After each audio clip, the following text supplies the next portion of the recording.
11 maggio 1981 muore a Miami Bob Marley.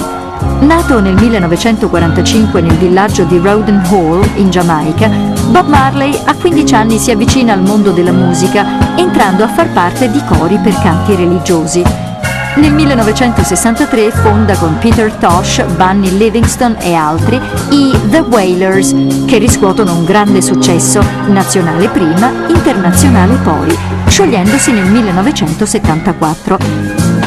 Inizia così la carriera da solista, che lo porta alla consacrazione con il singolo No Woman No Cry e con l'album Exodus.